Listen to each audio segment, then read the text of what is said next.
स्वागत है, अभिनंदन है। और टॉपिक का नाम राज्यपाल है। राज्यपाल के बारे में विस्तार से चर्चा करेंगे, एक एक प्रश्नों के बारे में चर्चा करेंगे और साथ ही महत्वपूर्ण बिंदुओं के बारे में चर्चा करेंगे। राज्यपाल टॉपिक का जब अध्ययन करते हैं तो काफ़ी अनुच्छेद आते हैं, इसलिए हम एक एक अनुच्छेद के बारे में चर्चा करेंगे ताकि आपको अनुच्छेद भी याद हो जाए और प्रावधान भी याद हो जाए, और दोनों अगर याद हो जाए तो परीक्षा में प्रश्न सही होने की ज़्यादा संभावना रहती है। टॉपिक का नाम राज्यपाल है। राज्यपाल की नियुक्ति कैसे होती है, राज्यपाल को शपथ कौन दिलाता है, क्या कार्यकाल होता है, क्या कार्य है, क्या विशेषाधिकार है, पूरी की पूरी जानकारी हम इसी क्लास में लेंगे। टॉपिक का नाम है राज्यपाल। क्या भारतीय संविधान में कहीं उल्लेख है कि राज्य में राज्यपाल होगा? हाँ, भारतीय संविधान में उल्लेख है। कहाँ उल्लेख है? तो भारतीय संविधान के अनुच्छेद 153 के बारे में जब अध्ययन करते हैं तो उसमें लिखा गया है राज्य में एक राज्यपाल होगा। राज्य में एक राज्यपाल होगा। क्या प्रत्येक राज्य में एक राज्यपाल होगा, या दो राज्यों में एक राज्यपाल होगा, या एक राज्यपाल को एक या एक से अधिक राज्यों का राज्यपाल बनाया जा सकता है? पूरी की पूरी चर्चा इसी क्लास में करेंगे। हमने कहा टॉपिक का नाम है राज्यपाल, और राज्यपाल के पद का प्रावधान भारतीय संविधान के अनुच्छेद 153 में किया गया है। हम यहाँ लिख लेते हैं प्रावधान। सबसे पहले लिख लेते हैं अनुच्छेद। अनुच्छेद की बात करें, हम लिखेंगे अनुच्छेद 153। क्या प्रावधान है? राज्य में एक राज्यपाल होगा। 153 में ये लिखा कि राज्य में एक राज्यपाल होगा। क्या प्रत्येक राज्य में एक राज्यपाल होगा, दो राज्यों में एक राज्यपाल होगा, या एक ही राज्यपाल को एक या एक से अधिक राज्यों में राज्यपाल बनाया जा सकता है? जब हम भारतीय संविधान के 7वें संविधान संशोधन जब 1956 में हुआ था, उस संशोधन में यह प्रावधान किया गया था कि एक ही राज्यपाल को एक या एक से अधिक राज्यों का राज्यपाल बनाया जा सकता है। एक बार मेरी बात को पुनः दोहराता हूं कि 7वें संविधान संशोधन कब हुआ था? 1956 में हुआ था। क्या प्रावधान किया गया? प्रावधान यह किया गया कि एक ही राज्यपाल को दो या दो से अधिक राज्यों का राज्यपाल बनाया जा सकता है। मतलब राज्यपाल एक है, उस राज्यपाल को दो राज्यों का भी राज्यपाल बनाया जा सकता है, तीन का भी बनाया जा सकता है, एक का भी बनाया जा सकता है। अब हम यहाँ बात करते हैं कौन से संविधान संशोधन, वो है 7वां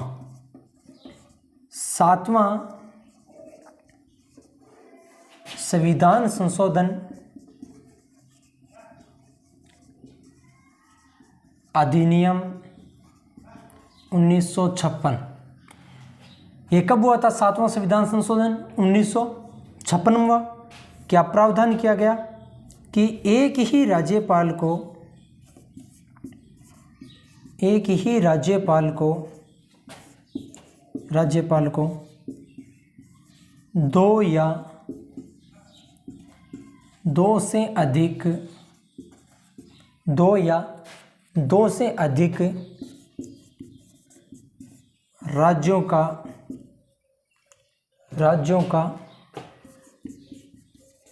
राज्यों का राज्यपाल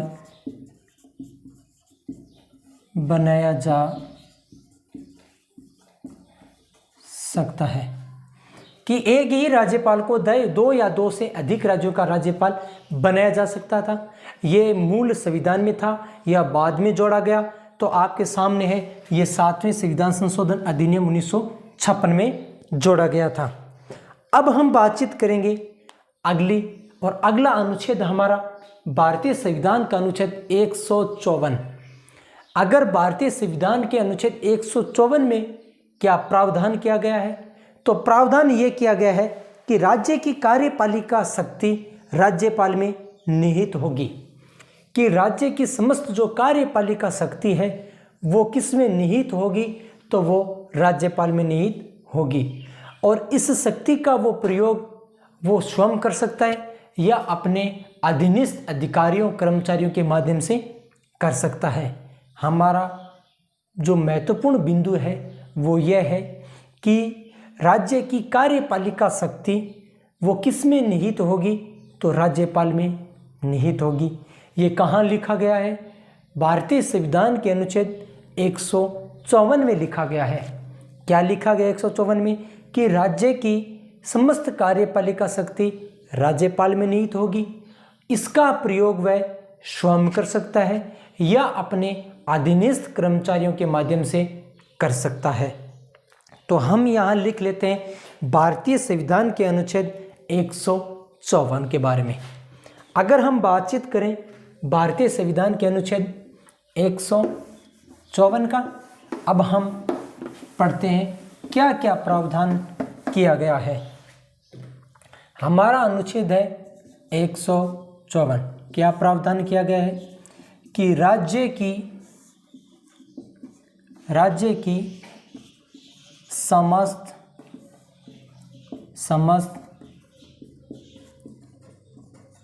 कार्यपालिका शक्ति, राज्य की समस्त कार्यपालिका शक्ति राज्यपाल में निहित होगी। किस में निहित होगी? राज्य में, राज्यपाल में। कि राज्य की समस्त कार्यपालिका शक्ति किस में निहित होगी? राज्यपाल में। वह समस्त कार्यपालिका शक्ति का प्रयोग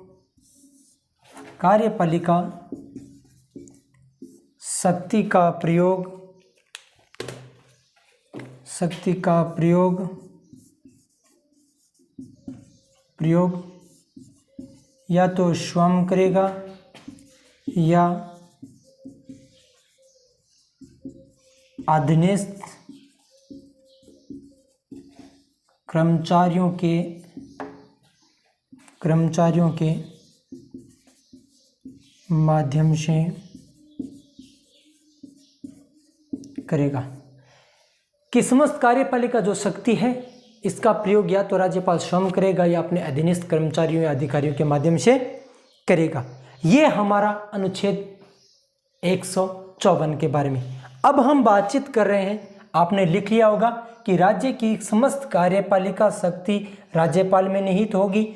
वह समस्त कार्यपालिका शक्ति का प्रयोग स्वयं या अधीनस्थ कर्मचारियों के माध्यम से करेगा। ये हमारा प्रावधान भारतीय संविधान के अनुच्छेद 154 में किया गया था। अब हम पढ़ेंगे भारतीय संविधान के अनुच्छेद 155 के बारे में क्या लिखा गया है। अगर हम बातचीत करें भारतीय संविधान के अनुच्छेद 155 के बारे में,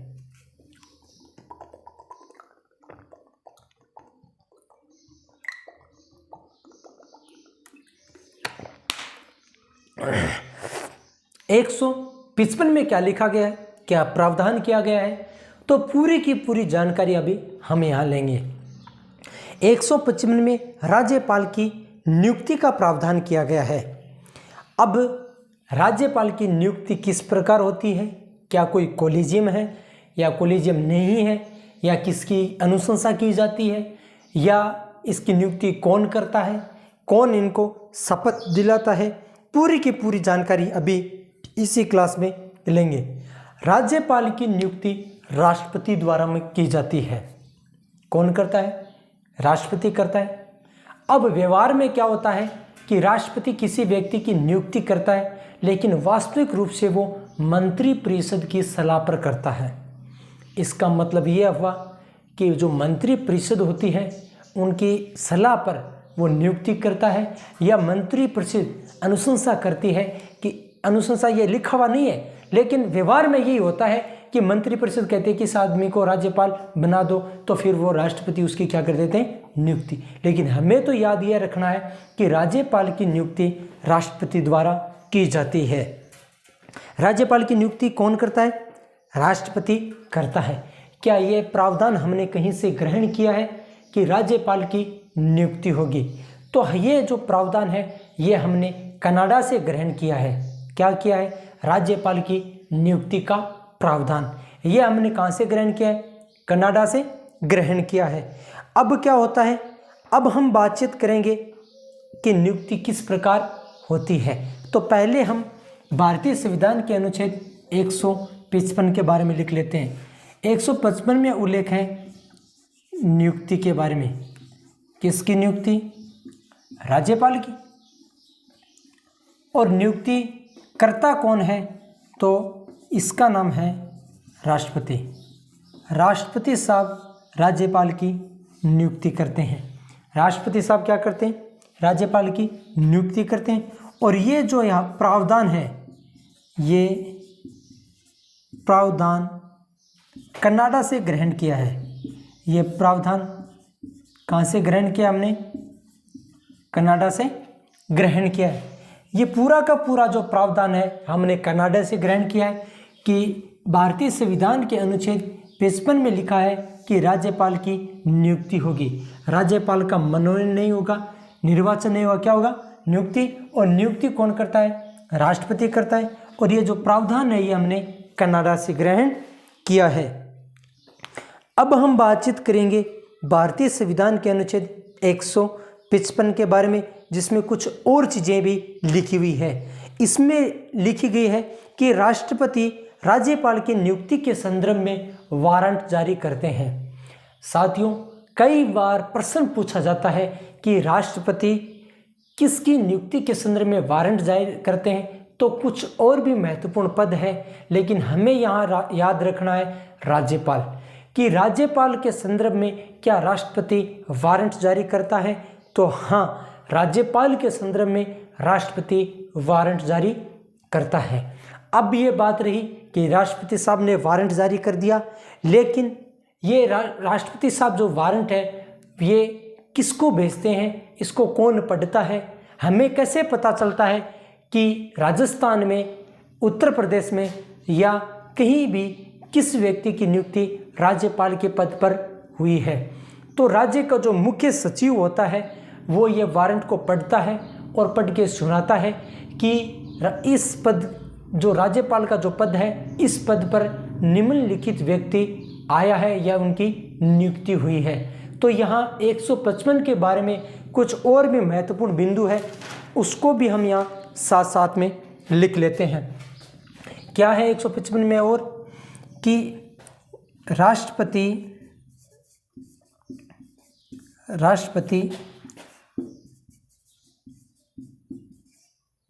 राज्यपाल की नियुक्ति के संदर्भ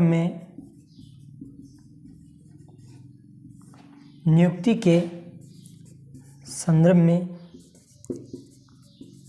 वारंट जारी करते हैं। क्या जारी करते हैं? वारंट जारी करते हैं। महत्वपूर्ण बात यह है कि अगर प्रश्न पूछ ले कि क्या राज्यपाल की नियुक्ति के संदर्भ में राष्ट्रपति वारंट जारी करते हैं, तो हाँ करते हैं।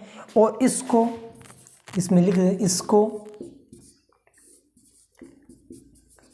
राज्य का मुख्य सचिव पढ़कर सुनाता है। कौन पढ़कर सुनाता है? जो राज्य का जो मुख्य सचिव होता है वो पढ़कर सुनाता है कि भाई निम्नलिखित व्यक्ति की नियुक्ति राज्यपाल के पद पर हुई है। ये वारंट जारी कौन करता है? राष्ट्रपति। और पढ़कर कौन सुनाता है? राज्य का मुख्य सचिव। हमने पढ़ा भारतीय संविधान के अनुच्छेद 155 किसकी नियुक्ति का प्रावधान किया गया है? राज्यपाल की नियुक्ति का। कौन करता है? राष्ट्रपति। ये प्रावधान कहाँ से ग्रहण किया है? कनाडा से। और इनके संदर्भ में वारंट जारी कौन करता है? राष्ट्रपति। किसको भेजते हैं? राज्य के मुख्य सचिव को। मुख्य सचिव पढ़कर सुनाते हैं। अब हम बातचीत करेंगे भारतीय संविधान के अनुच्छेद 156 के बारे में। अब एक एक बिंदुओं के बारे में चर्चा करेंगे कि भारतीय संविधान के अनुच्छेद 156 क्या बतलाता है। साथियों, अगर ये क्लास आपको पसंद आ रही है तो इसको लाइक कीजिए और हमारे YouTube चैनल को सब्सक्राइब कीजिए। आप सभी के सहयोग से ये कक्षा संचालित हो रही है। आप सभी का स्नेह आशीर्वाद इसी प्रकार बना रहे। हम बातचीत करें भारतीय संविधान के अनुच्छेद 156 के बारे में। 156 के बारे में क्या लिखा गया है? अगर हम बातचीत करें भारतीय संविधान के अनुच्छेद 156 के बारे में तो उसमें लिखा है राज्यपाल का कार्यकाल। राज्यपाल का कार्यकाल कितना होता है? राज्यपाल क्या इनका कार्यकाल से पहले भी वो पद से त्यागपत्र दे सकता है? अगर वो त्यागपत्र दे सकता है तो किसको देता है? वो किसके प्रसाद पर्यंत अपने पद पर बना रहता है? इसके अलावा और भी कुछ महत्वपूर्ण बातें हैं। हमारा टॉपिक है राज्यपाल। हम पढ़ रहे हैं अनुच्छेद 156। हमने ये सोचा है कि एक एक अनुच्छेद आपको पढ़ाया जाए, साथ साथ में एक एक अनुच्छेद का प्रावधान पढ़ाया जाए, तो दोनों को अगर पढ़ें तो हमारे अनुच्छेद भी क्लियर हो जाते हैं और प्रावधान भी, और दोनों अगर हमारे सही ढंग से अगर याद है तो प्रतियोगिता परीक्षा में प्रश्न ज़्यादा सही होने की संभावना रहती है। साथियों, अगर हम बातचीत करें 156 के बारे में तो 156 के बारे में क्या लिखा गया है? 156 में राज्यपाल का, कौन से पाल का? राज्यपाल का कार्यकाल। कार्यकाल। और राज्यपाल के कार्यकाल में क्या लिखा है? सामान्यतः कार्यकाल माना है 5 वर्ष का। एक नाम आ गया सामान्यतः, इसका मतलब हुआ और कुछ बीच में गड़बड़ है। और हाँ, गड़बड़ है। गड़बड़ यह है कि सामान्य रूप से इसलिए कहा है कि 5 साल के पहले भी उसको पद से हटाया जा सकता है या वो त्यागपत्र दे सकता है। इसके पीछे कारण है, अभी हम पढ़ेंगे। यह राज्यपाल राष्ट्रपति के प्रसाद पर्यंत अपने पद पर बना रहता है। एक महत्वपूर्ण लाइन यह है, सामान्यतः लिखा है 5 वर्ष, क्योंकि राज्यपाल राष्ट्रपति के प्रसाद पर्यंत अपने पद पर बना रहता है। ये क्या करता है? राज्यपाल राष्ट्रपति के प्रसाद पर्यंत अपने पद पर बना रहता है। इसका मतलब यह हुआ कि जब तक राज्यपाल और राष्ट्रपति के बीच में मेलजोल है तब तक तो कोई दिक्कत नहीं है और हाँ हजूरी से चल रहा है काम। और जिस दिन हाँ हजूरी हटी और दुर्घटना घटी, और ये दुर्घटना क्या होता है कि राष्ट्रपति राज्यपाल को मतलब उसको पद से हटा सकता है। राज्यपाल का पद राज्य की दृष्टि से प्रथम पद माना जाता है, संवैधानिक प्रमुख माना जाता है और ये बहुत बड़ा पद माना जाता है। लेकिन ये क्या करता है? ये राष्ट्रपति के प्रसाद पर्यंत वाला सिस्टम होने से ये केंद्र में जो सरकार है उस सरकार के हाथ का ये कठपुतली बन गई कि जैसे वो नचे वैसे नाचना पड़ता है। अगर वो नहीं नाचे तो उसको पद से हटाना पड़ सकता है। अब ये बात रही कि राष्ट्रपति साहब और राज्यपाल के बीच में मेलजोल है, तब तक तो कोई दिक्कत नहीं, और जिस दिन मेलजोल खत्म हुआ तो उनको घर भेज देते हैं। इसका मतलब ये हुआ कार्यकाल सामान्य रूप से 5 वर्ष, और राज्यपाल का जो कार्यकाल है वो सामान्य रूप से 5 वर्ष, क्योंकि ये राष्ट्रपति के प्रसाद पर्यंत अपने पद पर बना रहता है। अगर हमने कहा कि 5 साल की कोई ज़रूरी नहीं है तो साहब क्या करें फिर? तो राज्यपाल राष्ट्रपति साहब को राष्ट्रपति को त्यागपत्र देकर पद से पद से पदमुक्त हो सकता है। अगर राज्यपाल की नियुक्ति हो गई और राज्यपाल अगर पद से हटना चाहता है तो अपना त्याग पत्र राष्ट्रपति को दे देता है। राष्ट्रपति अगर त्याग पत्र को स्वीकार करे तो पद रिक्त माना जाता है। ये हमारे राज्यपाल के बारे में बात है। अब अगर एक महत्वपूर्ण बिंदु की बात करें तो 2007 में मदन मोहन पुंछी आयोग ने कहा कि राज्यपाल को भी राष्ट्रपति की तरह महाभियोग से हटाया जाना चाहिए। हम बात कर रहे हैं 2007 की और किस आयोग की? मदन मोहन पुंछी। अगर बात करें पुंछी आयोग की तो इसने कहा कि जिस प्रकार राष्ट्रपति को, कौन से पति को? राष्ट्रपति को महाभियोग से हटाते हैं, उसी प्रकार राज्यपाल को भी महाभियोग से हटाना चाहिए।